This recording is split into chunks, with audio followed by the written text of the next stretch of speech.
Are you looking for healthy ways to power your day and your life? Welcome to 5 Minutes to Feed Your Potential, our series of short podcasts designed for busy people just like you who are looking for easy, delicious, and practical ways to be healthy and happy. Listen along as our chefs, dietitians, and other experts offer insights, ideas, and inspiration. If you're one of those people with a sweet tooth, you're not alone. A little sugar is one of life's simple pleasures. But if you're prone to sugar cravings, it can be all too easy to let sugar get the better of you. And with sugar and other sweeteners in so many foods, getting too much in our diets can be a real issue. To help us better understand the impact sugar has on our health, we're joined by registered dietitian Jessica Messina. She's here to help all of us find the right balance when it comes to the sweet stuff. Hey y'all, I'm a dietitian, which means my whole job is focused on healthy food and nutrition. But I have to confess, I love sweets, especially warm chocolate chip cookies right out of the oven.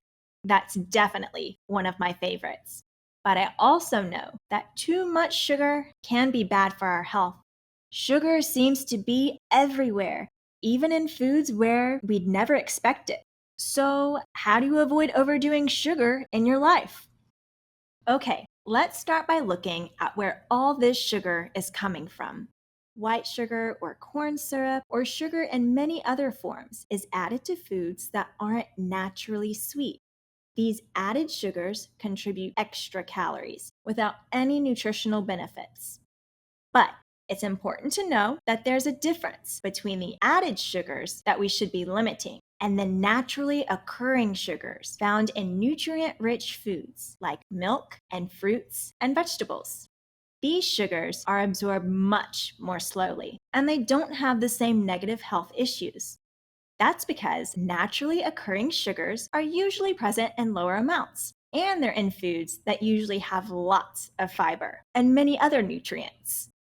Think of the sugar found in a perfectly ripe peach or apple, or even a cold glass of low-fat milk. These are the types of foods that most of us should be enjoying more of. But what about those added sugars and processed foods that I talked about? What happens if we have too much of those? Well, too much added sugar contributes to weight gain. And it can also contribute to obesity, type 2 diabetes, and even heart disease. So, how much is too much? Well, the American Heart Association suggests limiting added sugar each day to 6 teaspoons, or about 24 grams for most healthy women, and 9 teaspoons, or about 36 grams for most healthy men. 6 to 9 teaspoons sounds like a lot, right? But most of us are consuming much more than that. According to the CDC, we typically eat or drink about 17 teaspoons of added sugar every day. That's 2 to 3 times the recommended daily limit. That's a lot of sugar. It adds up to nearly 60 pounds per year per person. It's easy to overdo it because there are so many foods and beverages that have 10 teaspoons or more in just one serving. So, what should we do?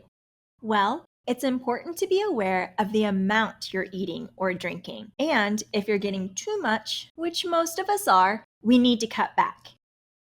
But it's also important to recognize that it's hard to make big changes.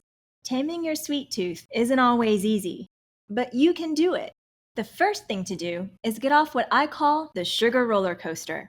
When you eat foods high in added sugar, your blood sugar spikes and your body releases insulin. The insulin then lowers your blood sugar. That's its job.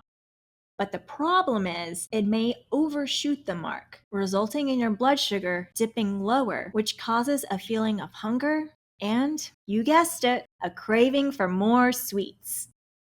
To get off this roller coaster ride, it helps to eat foods that are low in added sugars and rich in protein, fiber, and healthy unsaturated fats. They help to slow down digestion, avoiding those blood sugar spikes and taming those cravings.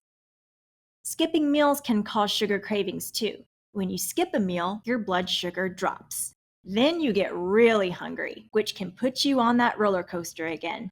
Instead, the best way to tackle the cravings is to eat healthy meals and snacks throughout the day. Also, recognize that there are other things that can cause a sugar craving. Common triggers include stress and sleep deprivation. Of course, we can't avoid stress, and sometimes it's difficult to get enough sleep. That's just part of life. But being aware of these triggers can help us cope in healthier ways. Here are a few other ideas to help you. Try making what I call sweet swaps. Swap out ingredients with lots of added sugar and swap in naturally sweet foods like fresh or dried fruit. Also, try amping up the natural sweetness in foods by adding natural flavor like vanilla or cinnamon. And it's really important to sip smarter. Reduce or eliminate sugary drinks, switch to beverages that are unsweetened or just slightly sweet. It can take a while to get used to a less sweet flavor profile, so be patient. But when it happens, you may be surprised at how much more you enjoy naturally sweet foods and drinks. One more thing, you might think that sweeteners like honey or maple syrup are better for us, but our bodies process them pretty much the same way as regular sugar. Generally, sugar is sugar, so aim for moderation with all the sweet stuff. I'll leave you with this thought. You don't have to totally deprive yourself.